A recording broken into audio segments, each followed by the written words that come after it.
네, 그 유명한 시편 1편 말씀을 오늘 본문으로 읽었습니다. 1편 1절에 복 있는 사람은 하고 시가 시작됩니다. 그 제목도 오늘 복 있는 사람입니다. 이 시편 1편 내용은 참 복 있는 사람이 누군가를 이제 이야기하는 거잖아요. 복 있는 사람이 누군가. 대부분의 사람들은 정말 참 복을 쫓아 가지 못합니다. 그저 그냥 가짜와 잘못된 복이 진짜 복인 줄 알고 세상에 있는 그런 것들을 향하여 달려갑니다. 근데 가짜와 거짓 복이 이 세상에 많이 가득 있기 때문에 진짜 복을 찾는 자들이 적습니다. 오늘 말씀을 통해서 정말 진짜 복이 무엇인지 참 복을 사모하게 되고 또 하나님의 주시는 정말 충만한 은혜로운 그런 복들을 받아 누리게 되는 우리 에바더교회 모든 성도 여러분이 되실 수 있기를 축복합니다. 자, 1절 말씀해 보니까 이렇게 나와 있습니다. 복 있는 사람은 악인들의 꾀를 따르지 아니하며 죄인들의 길에 서지 아니하며 오만한 자들의 자리에 앉지 아니하고 이랬습니다. 여기 보니까 악인들의 꾀, 죄인의 길, 오만한 자의 자리, 이게 뭘 것 같습니까, 여러분? 뭐 돈 잘 벌 것 같은, 잘 벌 수 있을 것 같은 아주 기가 막힌 그런 매력적인 꾀가 있습니다. 그냥 또 기가 막히는 투자 정보라든지 승승장구할 것 같은 그런 멋진 넓은 좋은 길이 우리 앞에 놓을 수 있습니다. 뿐만 아니라 모든 사람들이 다 탐낼 만한 좋은 자리, 멋지잖아요. 멋진 꾀, 길, 자리, 이런 것들이 우리를 유혹하고 그런 꾀와 길과 자리들이 우리의 삶에서 정말 크게 보인단 말이에요. 성공, 그 멋진 꾀로 성공하고요. 그 멋진 자리에서 그 멋진 자리에 올라가고 넓고 탄탄대로 같은 그 길에 접어들면 다 성공한 사람이라고 말할 것이고, 야, 참 복 받았다, 복도 많다, 정말 잘 되었다 라고 많은 사람들이 칭찬할 것, 부러워할 것입니다.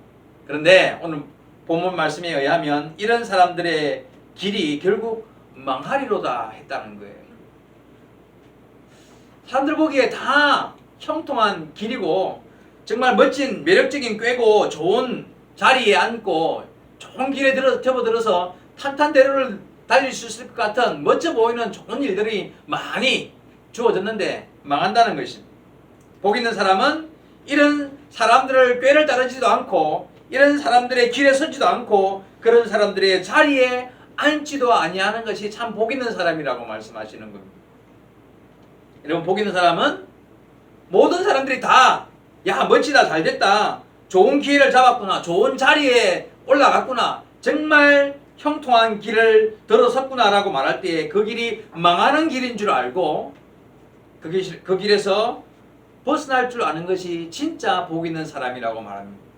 1절 말씀, 복 있는 사람은 악인들의 꾀를 따르지 아니하는 거래요. 복 있는 사람은 죄인들의 길에도 서지 아니하고 오만한 자들의 자리에 앉지 않는, 그들과는 거리를 두는 사람이 참 복 있는 사람이라는 거예요.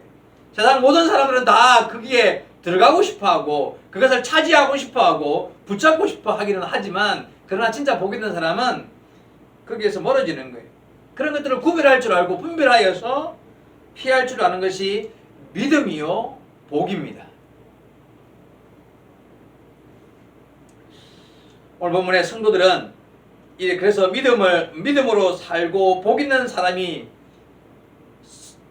될 수 있는 유일한 한 가지 방법이 오늘 본문에 소개되고 있어요. 이 말씀 잘 들어야 돼요.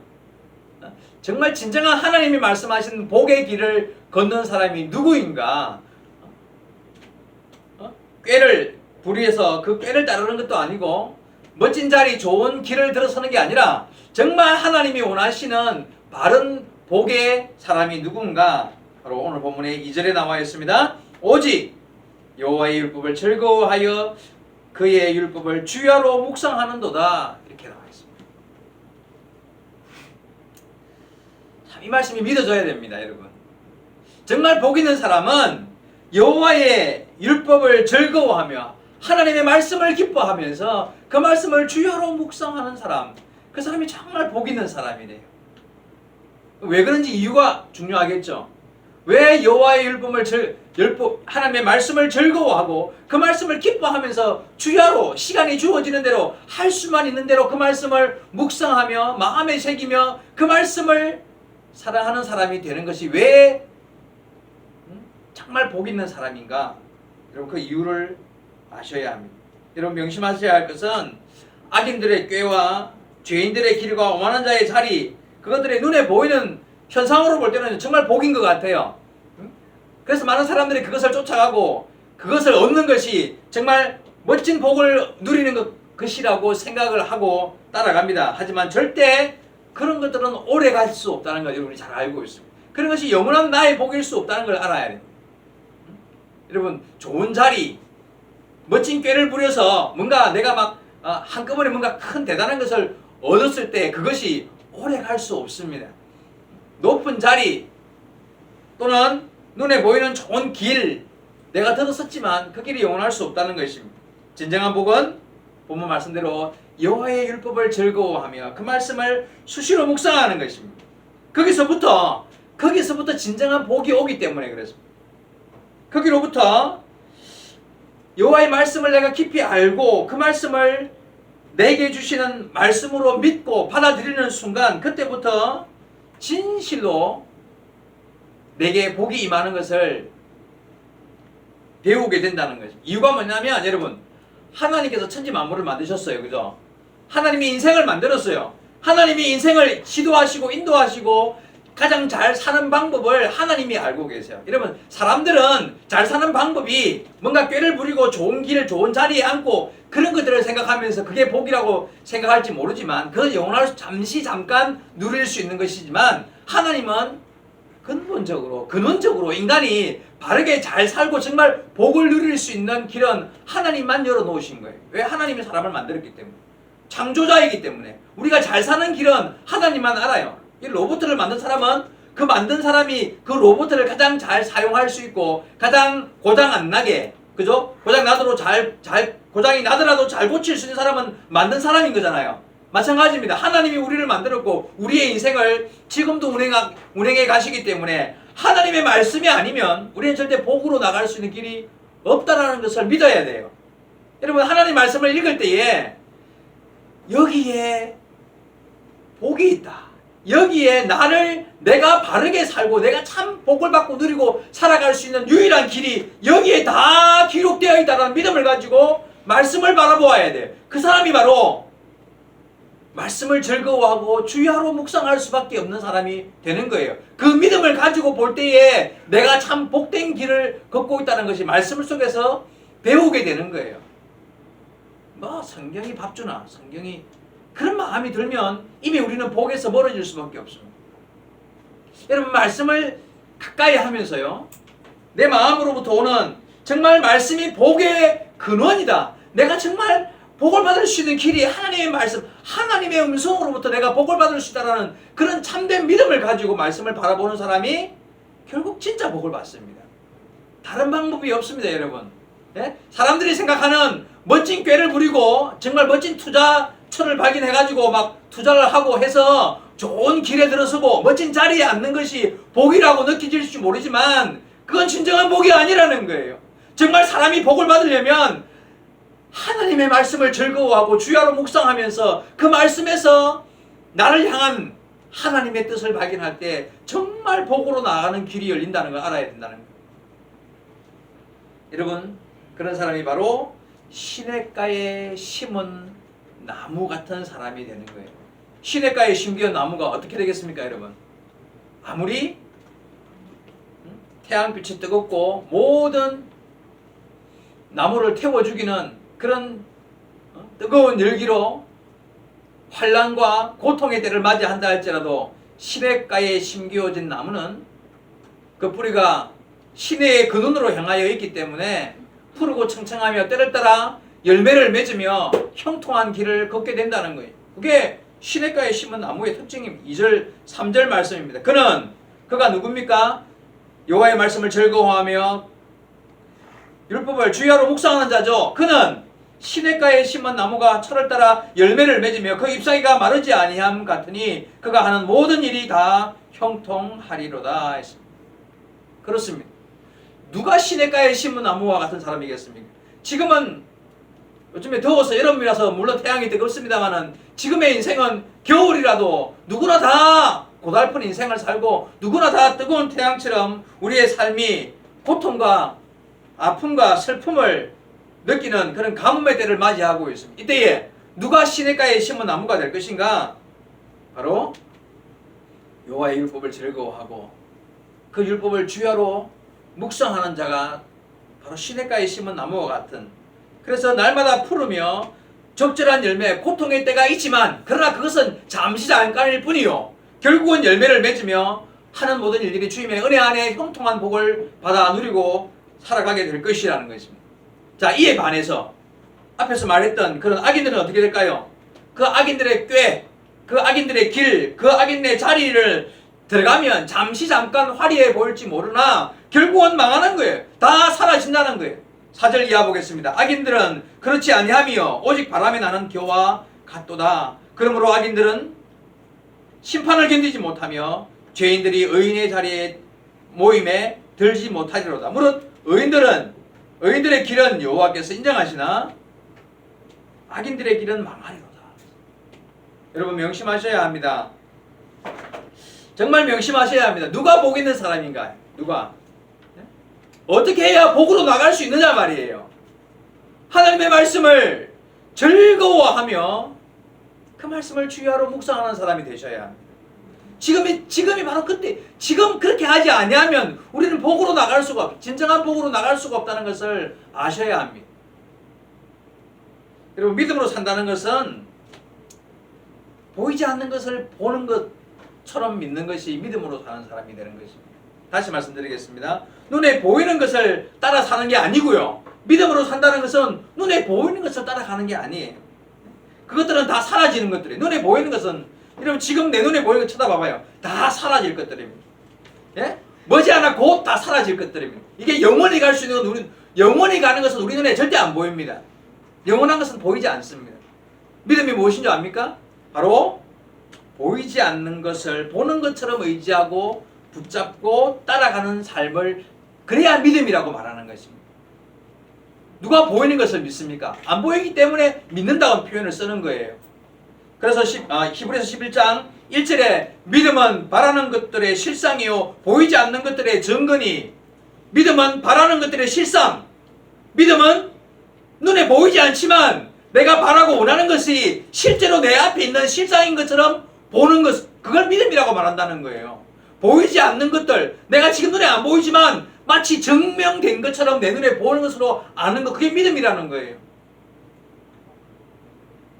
여러분, 믿음은 보이지 않는 것을 실제로 실제한 것, 여기에 있는 것처럼 보는 것입니다. 그래서 믿음 있는 사람들은요, 다른 사람들이 못 보는 것을 볼 수 있어요. 믿음이 성장하면 전에 안 보이던 것이 눈에 보이는 거예요. 그게 믿음이 있다는 증거가 되는 것입니다. 여러분, 그래서 믿음은 보는 것입니다. 눈에 보이는 거예요. 재미있는 성경에 나오는 이야기를 한 가지 해드릴게요. 열왕기상 6장 14절 이하에 보면 어떤 이야기가 나오느냐면, 엘리사 하나님의 선지자가 나옵니다. 거기에 보면 엘리사 선지자가 자기 사환, 종과 함께 도단이라는 성에 들어갔어요. 근데 그 성을 그 다음날 아침에 그 아람 군대가 와가지고 포위를 했어요. 수많은 군사와 마병과 전차들이 와가지고 그걸 다 뺑둘러 쏴버린 거예요. 이유가 뭐냐면 엘리사 선지자를 잡기 위해서 그래 한 거예요. 이유가 엘리사 선지자가 이 아람 군대가 이스라엘을 쳐들어오려고 하기만 하면 미리 알고 왕한테 말해가지고 저기를 방비하십시오. 오늘은 저쪽에 가서 군사를 보강하셔야 됩니다. 이렇게 말하면서 나라를 이제 튼튼하게 지킨다. 그러니까 이 아람 왕이 도대체 우리 안에 무슨 내통하는, 적군과 내통하는 뭐라 그러면 스파이가 있는 것 같아. 그러니까 아니라는 거예요. 이스라엘에는 엘리사라는 선지자가 있는데 이 선지자가 왕이 침실에서 하는 이야기까지 다 듣고 자기 나라 왕한테 이야기한다는 거예요. 그러니까 안 되겠다. 그놈을 잡아라. 이래가지고는 도단성에 엘리사 선지자가 있었을 때에 수많은 군대를 보내가지고 그 성을 뺑 둘러서 이제 포위를 하게 된 거예요. 다음날 아침에 엘리사 선지자의 종이 눈을 뜨고 밖에 나가보니까 수많은 군사들이 그 성을 포위를 하고 있단 말이에요. 죽었잖아. 도관이든 쥐잖아요. 아이고 큰일 났다. 어떻게 했으면 좋겠습니까? 하고 막 그냥 탄식을 하며 소리를 질렀어요. 그러자 그 말을 들은 엘리사 선지자가 이렇게 말합니다. 열왕기하 6장 16절에 대답하되 두려워하지 말라. 우리와 함께한 자가 그들과 함께한 자보다 많으니라 하겠습니다. 지금 그 엘리사 선지자하고 종 두 사람밖에 없어요. 네? 근데 우리와 함께한 자가 저들과 함께한 저 군인들보다 훨씬 더 많다는 거예요. 이 종이 깜짝 놀랐겠죠. 무슨 말합니까? 지금 포위돼가지고 지금 꼼짝없이 죽게 됐는데 우리한테 군사가 어디 있습니까? 한 명도 없는데 그렇게 대답한 거예요. 그러자 이 선지자가 다시 6장 17절에 이렇게 말합니다. 기도하여 이르되 여호와여 원하건대 그의 눈을 열어서 보게 하옵소서 하니 여호와께서 그 청년의 눈을 여심해 그가 보니 불말과 불병거가 산에 가득하여 엘리사를 둘렀더라. 엘리사 선지자가 기도하여서 이 사환 젊은 청년의 눈을 열어 보게 하옵소서 기도했더니만 이 청년이 드디어 눈이 열리는데 보니까 그 성 위쪽 하늘 쪽에 막 하나님의 군대를 보내가지고 불말과 불병거가 쫙 둘러서 엘리사 선지자를 보호하고 있는 게 눈에 보이더라는 거예요. 응? 마음이 얼마나 든든했을까 이제는. 그리고 보니까 저 밑에 있는 조그만 있는 그 군대하고는 아람 군대하고는 비교가 안 되는 하나님의 군대가 이 엘리사 선지자님을 보호하고 있구나. 그게 보이더라는 거예요. 근데 엘리사 선지자는요 평상시에 자기가 어디로 가든 간에 내가 무슨 일을 하든 간에 누구를 만나든 간에 나와 함께 하고 있는 하나님의 군대를 보고 있는 사람이었다는 거예요. 여러분 믿음이란 게 뭡니까? 보이는 거예요. 믿음은 보이는 거예요.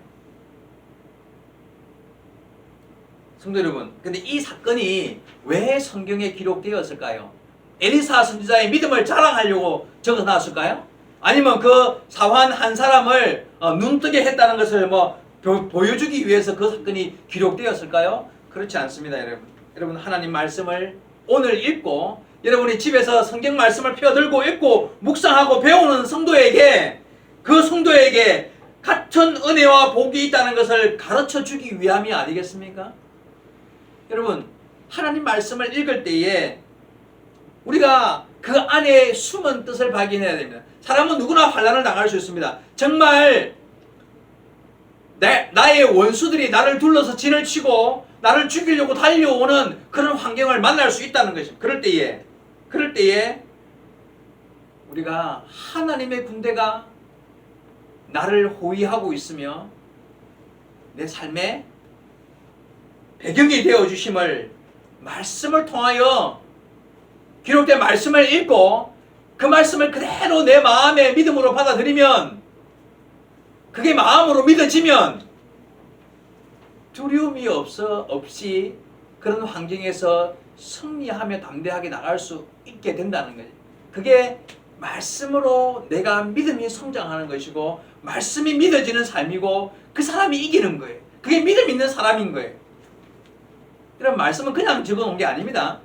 말씀 속에 기록된 내용들은 그냥 적어놓은 게 아니에요.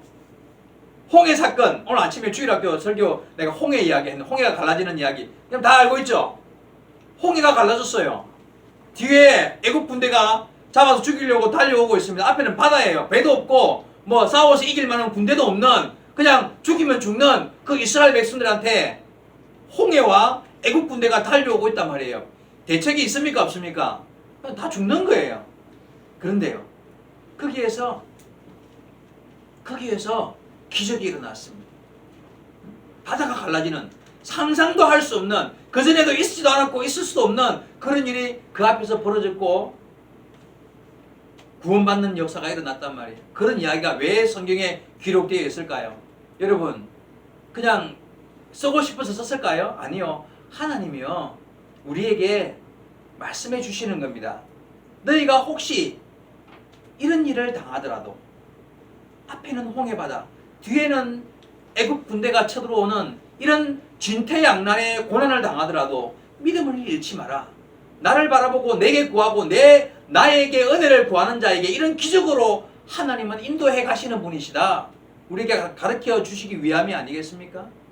그 말씀을 읽고 아멘 하면서 내가 이 사실이 여기에 기록된 말씀이 내 마음을 찌르고 아멘 하면서 말씀임을 내가 믿습니다. 내게 주시는 은혜임을 믿습니다 하고 바라보는 자는 믿음이 있는 자고 그 믿음이 있는 자에게는 하나님이 그와 같은 은혜로 그 삶을 이끌어 가실 줄로 저는 믿습니다.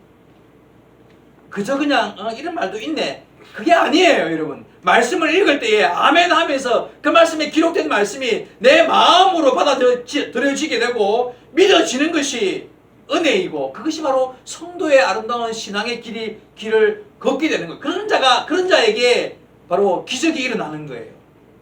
여러분, 그런 성도가 되어야 합니다. 그런 사람이면 시키지 않아도 주야로 주의 말씀을 묵상하게 되어 있어요. 그 말씀이 얼마나 달고 오묘하든지 그 말씀이 내게 얼마나 복이 되고 은혜가 되는지 그 말씀 때문에 날마다 그 말씀을 사모하여 주야로 묵상할 수 있는 마음이 생기는 거예요. 그런데 이건 믿어지지가 않아. 읽어도 무슨 말인지 모르겠어. 은혜가 안 돼요. 그러면 그냥 덮어놓고 일주일에 한 번도 보기가 싫어지는 거예요. 그런 자에게 어떻게 하나님의 은혜와 복이 임하겠습니까? 복 있는 자는 누구라고요? 주의 말씀을 즐거워하며 그 말씀을 주야로 묵상하는 자가 복 있는 자예요. 그런 사람이 삶의 문제를 기적으로 해결해 나가는 경험을 하게 되기 때문에 그렇습니다. 그러니까 복이 있는 거죠. 어떤 문제를 만나도 하나님이 다하여 주시는 복으로 그 문제가 해결되는 것을 경험하게 되기 때문에 그렇습니다. 사람이 인생을 살아가면서 이런 일을 많이 당합니다. 예를 들어서 내가 지금 갑자기 병이 들었습니다. 그죠? 그런 일 당해서 얼마든지 당할 수 있죠. 병 들었어요. 어떻게 해야 될까요? 실비보험, 안보험, 생명보험, 묻지도 따지지도 않고 들어놓았던 그 보험들 다 잘 관리해가지고 해결하면 됩니까? 아니요. 그렇지 않습니다, 여러분. 여러분, 내가 갑자기 병 들었습니다. 어떻게 할까요? 성경에 기록된 수많은 질병에 관계된 진리의 말씀이 있습니다. 그렇죠? 병에 대한 진리의 말씀이 있어요. 그 말씀을 찾아 읽고 묵상하고 그 말씀을 눈으로 보는 것처럼 믿으며 붙잡고 기도하는 것입니다. 그래서 성경에 질병과 관련된 말씀들이 많이 있습니다. 이유는요, 하나님이 인생을 만들고 너희가 살아가면서 질병을 당할 것이다. 그럴 때에 어떻게 해야 되는 줄 아느냐? 미리 성경에 다 기록을 해놓았어요. 그러면 우리는요, 질병을 당했을 때 그 말씀, 진리의 말씀을 읽고 그 말씀 속에서 하나님의 뜻을 분별하면서 하나님께로 나가는 자가 될 때에 하나님은 그 병을 고쳐주고 안 고쳐주고가 문제가 아니라 결국 바른 길을 걷게 되는 자가 되게 된다는 것이. 질병뿐만 아니라 가난할 수 있습니다. 내 삶에 물질적인 고통이 많아요. 어떻게 해야 될까요? 성경에 기록된 가난과 부에 대한 진리의 말씀이 있습니다. 그 말씀을 눈으로 보는 것처럼 믿고 은혜를 구해야죠. 하나님, 내가 지금 가난해서 삶의 고통이 있습니다. 말씀 속에 보니 이러한 말씀으로 주시었는데 요셉은 가난뿐만 아니라 노예가 되기도 하고 감옥에도 들어가기도 하고 했지만 결국 하나님의 기적으로 그를 높은 자리에 앉히시기도 하시고 수많은 가난한 자들이 또한 복을 받아 누리는 이야기들이 얼마나 많습니까? 내 삶의 모습에서 하나님 앞에 무엇을 구해야 할지를 진리의 말씀 속에서 내가 답을 찾고 은혜로 구하여야 하는 것입니다. 답은 성경에 있습니다. 답은 성경에 있습니다. 내가 지금 고난당하고 환난을 당했습니다. 어떻게 될까요? 성경에 수많은 말씀 가운데 수많은 고난과 환난 당한 자들의 이야기가 얼마나 많습니까? 그 안에 하나님의 진리가 숨어 있습니다. 그 말씀 속에서 나에게 주시는 말씀으로 그 말씀을 눈으로 보는 것처럼 바라보고 믿고 붙잡고 기도하는 것입니다. 그 말씀대로 됨을 믿고 구하는 것입니다. 여러분, 그래서 말씀이 내 삶을 이끌어가는 것을 경험해야 됩니다. 그 말씀을 즐거워하며 주야로 묵상할 수밖에 없는 삶의 경험들을 해보아야 합니다. 그렇게 될 때에 우리의 삶은 정말 시냇가에 심은 나무와 같은 그런 삶을 살아가게 되는 것입니다. 여러분, 성경에 예수님께서 어느 날 너희에게 겨자씨만한 믿음이 있어도 그저 산을 옮겨 바다에 빠뜨리라 하면 그렇게 될 것이다. 그러니까 겨자씨가요, 참 깨알보다 더 작아요.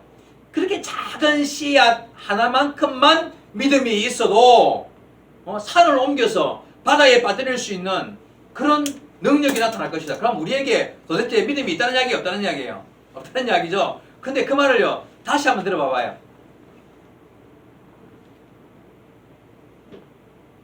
믿음은 보이지 않는 것을 보는 것처럼 믿는 것이라고 말씀드렸죠. 그죠?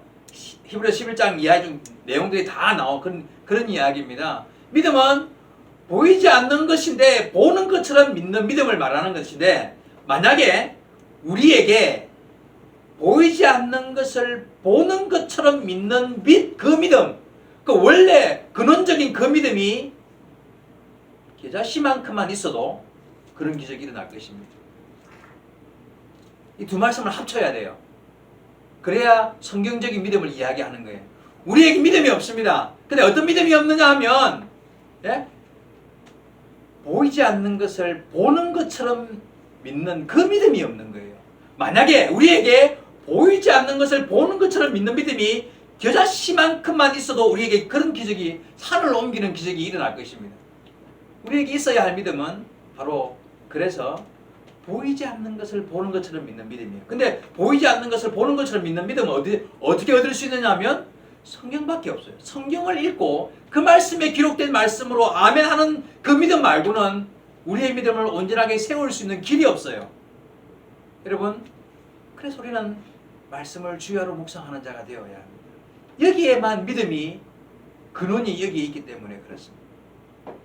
성경에 수많은 믿음의 선진들의 이야기가 나옵니다. 노아의 믿음이 어떤 믿음이었을까요? 히브리서 11장 7절에 이렇게 나와 있습니다. 믿음으로 노아는 아직 보이지 않는 일에 경고하심을 받아 경외함으로 방주를 준비하여, 이렇게 나와 있습니다. 그렇죠? 노아는 아직 보이지 않는 일, 홍수가 날 것이라는 이 말씀, 하나님의 그 경고의 말씀을 듣고 그것을 그대로 믿고 순종하여 방주를 만들었습니다. 믿음은 말씀을 믿는 거예요. 네. 그리고는 말씀이 기록된 내용을 눈으로 직접 본 것처럼 믿고 그대로 순종하는 게 믿음인 거예요. 노아가 그런 믿음을 가지고 방주를 예비했다는 거예요. 내 상식으로 이해가 되고 안 되고 그거는 중요한 게 아니에요. 말씀을 믿는 거예요. 말씀을. 모세의 믿음이 히브리서 11장 27절에 나와 있습니다. 모세는요, 믿음으로 애굽을 떠나 왕의 노함을 무서워하지 아니하고 곧 보이지 하는 자를 보는 것 같이 하여 참았으며, 여기도 보니까 모세의 믿음을 보이지 않는 자를 보는 것 같이, 그렇죠? 믿음이란 보이지 않는 것을 보는 것처럼 믿는 것입니다. 이런 믿음을 가지게 될 때에 우리는 세상의 유혹에 넘어지지 않습니다. 믿음이 있는 자, 믿음으로 사는 자는 세상의 쾌락이나 그런 시험이나 유혹을 받았을 때 그 유혹에 끌리지 않습니다. 이유가 뭐냐면요, 눈에 보이는 것에 관심이 없으면, 눈에 보이지 않는 것에 관심이 있는 사람은 눈에 보이는 것으로부터 오는 유혹받을 이유가 없는 거예요. 사단이 돈으로 우리를 유혹해요. 그럴 때 내가 돈에 관심이 없으면 유혹에 빠지겠습니까? 아니요. 그거 내한테 의미가 없는 유혹인 거예요. 내가 돈에 관심이 없는데 사단이 아무리 돈까지 유혹해도 내가 뭐 때문에 거기 유혹에 빠지겠습니까? 권력이나 명예나 인기나 무슨 힘, 이런 것들을 가지고 나를 유혹할 때 내가 거기에 관심이 없으면 나는 유혹에 빠져들 이유가 없습니다. 여러분, 저와 여러분이 왜 자꾸 시험에 들고 유혹에 빠지고 믿음의 성장에 방해를 가지고 있느냐 하는 이유는요, 결국은 우리가 하나님의 말씀을 사모하지 않기 때문에 그렇습니다. 그 말씀을 즐거워하고 그 말씀을 기회가 주어지는 대로 찾아서 읽고 그 말씀으로 은혜 받기를 사모하지 않기 때문에 자꾸 세상의 것이 눈에 들어오는 거예요. 세상의 것을 추구하게 되고 그걸 따르게 되고 그 꾀에 빠지게 되고 그 자리에 앉고 싶어하고 그 길에 들어서고 싶어 하니까 우리가 시험에 드는 거예요. 우리의 관심이 거기에 있지 아니하고 말씀에 가 있고 믿음에 가 있으면 그런 것은 우리를 유혹할 수 없습니다. 우리가 넘어질 이유가 없는 것입니다.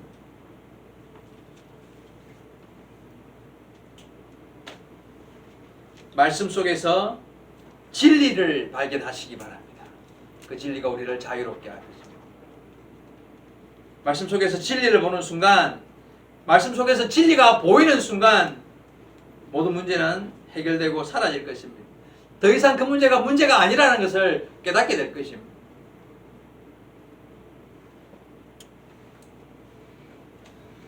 야, 성경이 밥 주냐? 신앙이 우리한테 떡 주냐? 돈 주냐? 그런 말이 우리의 외부로부터 들릴 수 있습니다. 그죠? 신앙생활 특별히 좋은 게 뭐냐?